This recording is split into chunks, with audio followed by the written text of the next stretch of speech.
Hello, my name is Stella Silverstein, and I wanted to give a brief introduction about myself today and also the few words that gave me a little bit of a wobble when I first moved here to Manchester.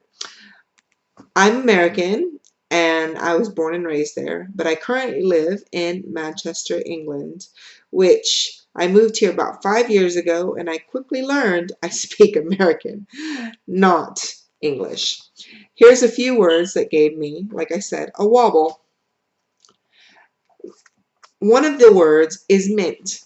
When you think of mint, do you usually think of a candy, or as the English would call it, a sweet, aromatic herb, or maybe your toothpaste, for example? No, not here in Manchester.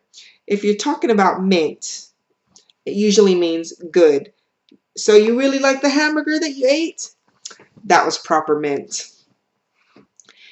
Also, the opposite of that is bad. If you would say you didn't like the hamburger you were eating, you would say, that wasn't a very good hamburger. But here in Manchester, instead of saying, I didn't like it or it wasn't very good, you would say angin, which would mean disgusting. Yeah, that burger was really angin.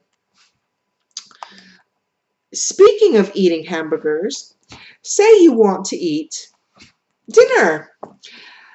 Dinner here in Manchester means lunch, the noontime meal usually eaten between 12 and 1 o'clock for most people.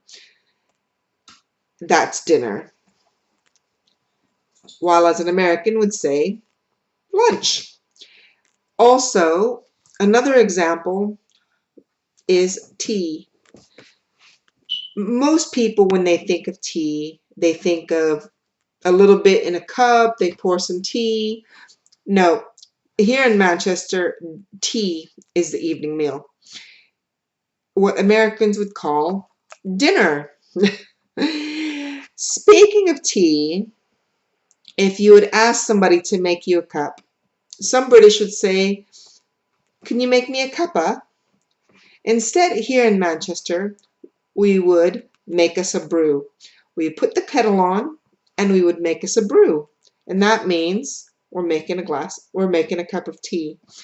I hope you enjoyed my little lesson on Mancunian English. Thank you and bye for now.